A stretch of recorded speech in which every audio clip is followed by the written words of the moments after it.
Continuamos então com citologia, componentes celulares, as organelas. Hoje iremos falar de ribossomos. Então, ribossomos nós já comentamos um pouquinho. Eles são formados por duas unidades, uma subunidade menor e uma subunidade maior. Essas duas subunidades elas se juntam na hora de ler o RNA mensageiro. Lembrando que o ribossomo ele é constituído por RNA ribossômico mais proteínas. Esses ribossomos eles podem estar soltos na célula ou grudados na membrana do retículo endoplasmático. Retículo endoplasmático formado por redes de tubos ramificados. Então, nós conseguimos observar aqui, né? Parecem vários tubos ligados uns aos outros.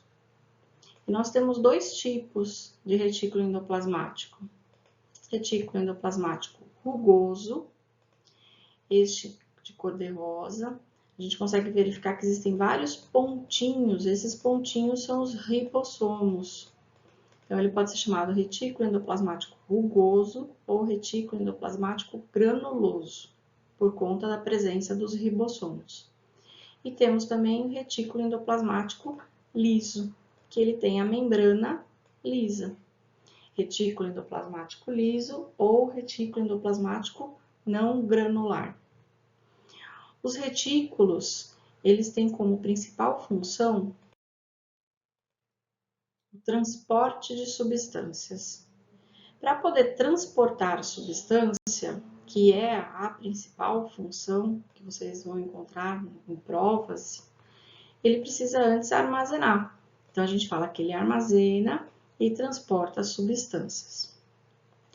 No caso do retículo endoplasmático rugoso, devido à presença dos ribossomos, ele também é capaz de produzir proteínas.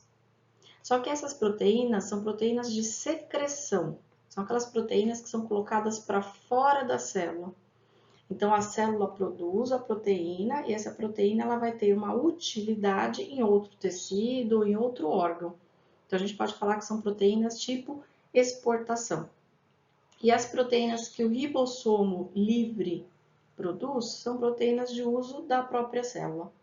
A gente pode considerar aí essa sendo uma diferença. O retículo endoplasmático liso, ele tem como função síntese de lipídios. Lipídios em geral, os simples, ácidos graxos, os compostos, fosfolipídios e os esteroides, colesterol, LDL, HDL, né? E eu encontro uma grande quantidade de retículo endoplasmático liso nas células do fígado. Por esse motivo, a gente agrega o fígado, né, como o responsável em transformar colesterol ruim em colesterol bom, ou também metabolizar substâncias tóxicas. Então, quem faz isso tudo é o próprio retículo endoplasmático liso. Ele consegue transformar drogas e álcool, né, que são substâncias tóxicas para o nosso organismo, em substâncias que o organismo pode aceitar. Além disso, nas células musculares, nós encontramos uma grande quantidade de retículo endoplasmático liso também, responsável em reservar, em armazenar o cálcio. O íon cálcio é muito importante para promover o encontro da miosina com a quitina, resultando em contração muscular.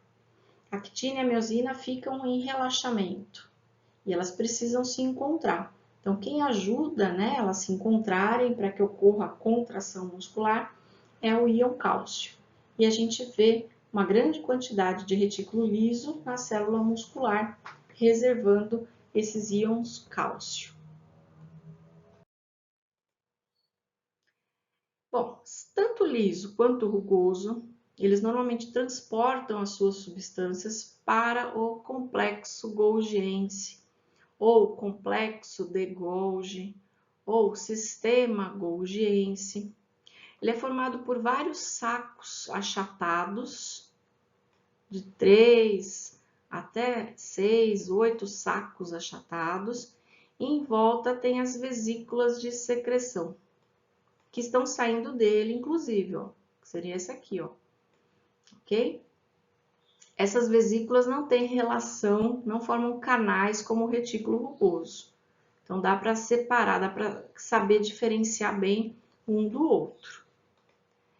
As funções do retículo, a principal que mais se fala é armazenar substâncias para secreção. Então, ele vai receber as substâncias do retículo, armazena em forma dessas bolsinhas e secreta. Dessa maneira, ele consegue secretar alguns polissacarídeos, principalmente na célula vegetal, para formar lamela média, formar parede celular. Ele consegue secretar as próximas organelas que nós iremos estudar, lisossomos e peroxissomos.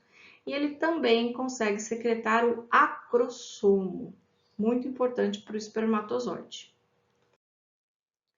Vamos primeiro falar um pouquinho da secreção celular, né? Então, primeiro, o retículo endoplasmático tem que produzir a proteína e ele vai enviar essa proteína para o Golgi. O complexo golgiense vai receber essa proteína, vai armazenar e vai empacotar com as suas membranas. As suas membranas, elas são muito semelhantes à membrana plasmática. Formou uma vesícula e agora ele vai ser colocado para fora. Então, eu tenho retículo rugoso produzindo e transportando proteína para o Golgi. O Golgi empacotou e pôs para fora, tá? Seguindo aqui de baixo para cima. Retículo endoplasmático produziu a proteína. Essa proteína, ó, foi mandada para o sistema golgiense, tá? Ela precisa ir para o sistema golgiense, muitas vezes por conta de amadurecimento ou por essa molécula ficar mais complexa, ela ainda não funciona, tá? É uma proteína que ainda ela não está no seu estado funcional. Aí aqui dentro desse sistema golgiense, desse complexo de vesículas, de bolsas, ele vai ou amadurecer, ou vai receber um carboidrato, ou vai receber um lipídio, vai conjugar essa proteína, e aí ela vai ficar pronta para ser eliminada em uma vesícula, que vai finalmente jogar essa secreção para fora. Então, células secretoras têm muitos retículos e muitos Golgis fazendo secreção. É o caso do fígado, pâncreas, são células que estão sempre produzindo substâncias e colocando elas para fora. Percebam também que nós temos duas faces do Golgi, chamada face cis e face trans. Para vocês tentarem não se confundir muito, tá? A fase cis, ela sempre está recebendo a proteína do retículo. E a face trans, lembra, a proteína já está transformada, então ela está pronta para funcionar. É quando está saindo a vesícula pronta para secreção.